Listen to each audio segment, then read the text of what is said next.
안녕하십니까. 오늘 예레미야 4장에서 6장까지 함께 하나님의 말씀 묵상합니다. 하나님 아버지, 오늘도 우리가 말씀으로 시작합니다.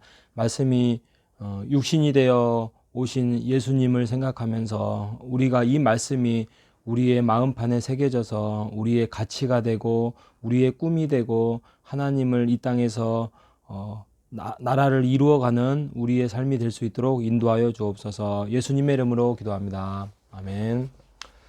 예, 반갑습니다. 오늘 예레미야 4장, 5장, 6장의 말씀인데 4장의 주제는 마음의 할례입니다. 마음의 할례. 그러니까 이스라엘 백성들은 자기네들이 민족이라고 해서 하나님의 부르심 민족에서 자기 나름대로의 부르심에 대한 확신이 있었습니다. 하지만 그들은 하나님의 율법과 선지자의 말에 불순종하고 자기네 길을 스스로 만들어서 교만하게 자기의 길을 갔습니다. 그 신약에 가면 바울이 그것을 지적을 합니다. 신약에 바울이 마음의 할례라는 이야기를 하지요. 그래서 너희들이 이면적 유대인이 아니요, 그 안에서 하나님은 마음의 중심과 마음의 상태를 보신다.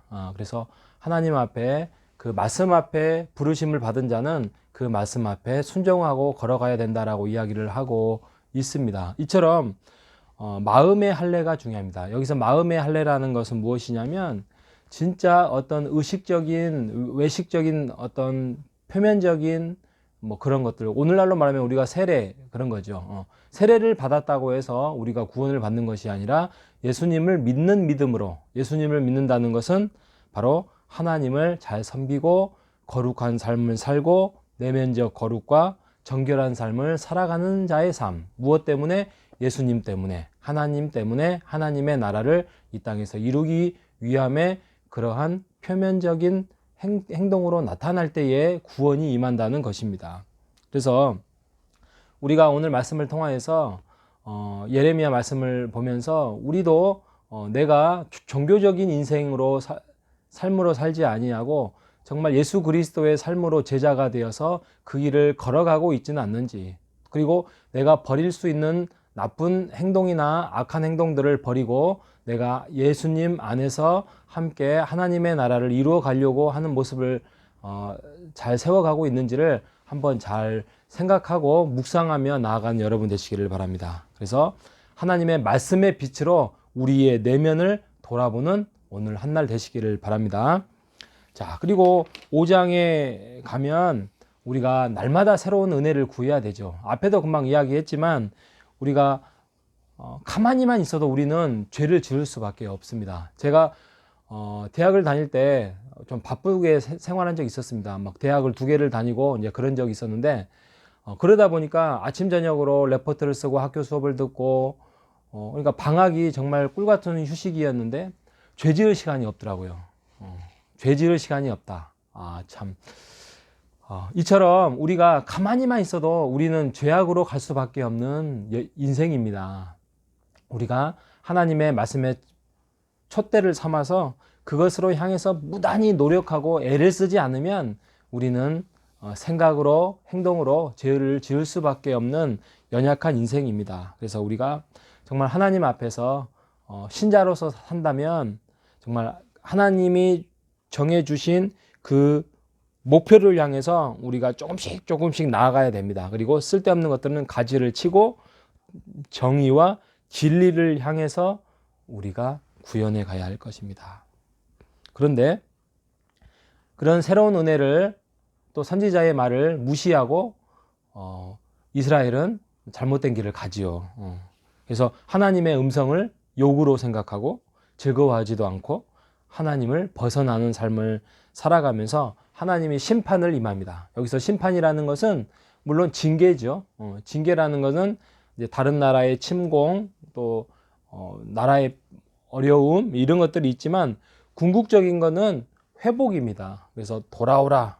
너희들이 6장에 가면 6장 16절에 보면 너희들의 선족기를 한번 생각해 봐라. 선족기를 생각하면서 너의 선한 길이 어디에 있는지를 한번 알아보라고 합니다. 그러니까 그들의 앞에 있었던 선조들도 그렇게 좋은 길을 가지를 못했습니다. 죄를 짓고. 그런데 그들은 회개를 하고 또 하나님 앞에 바르게 서려고 애를 썼습니다. 근데 지금의 예레미야 시대 때는 더 악한 길, 아예 뉘우치지도 깨우치지도 돌이키지도 않는, 그래서 너희의 선한 길이 어디에 있는지를 한번 살펴보라라고 16절에 이야기를 하고 있는데, 그들은 그럼에도 불구하고 여전히 그 길을 가지 않겠다라고 선언하고 걸어갑니다.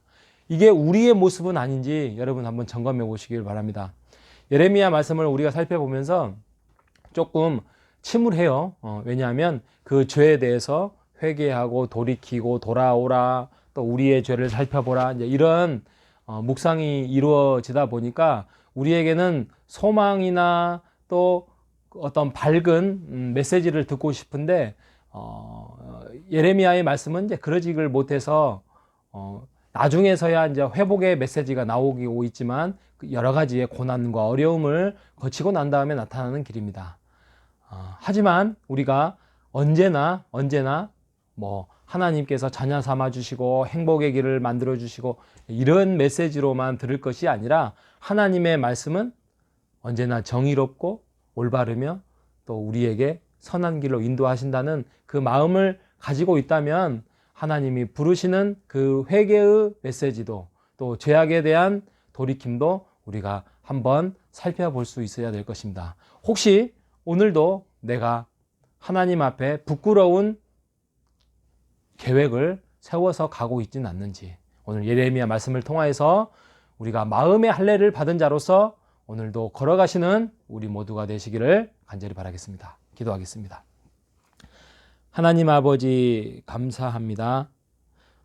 우리에게 성경과 말씀을 주셔서 우리에게 표준이 되어서 하나님의 음성으로 들리게 해주셔서 감사합니다. 우리가 잘못된 길을 걸어가지 않도록 인도하여 주시옵소서.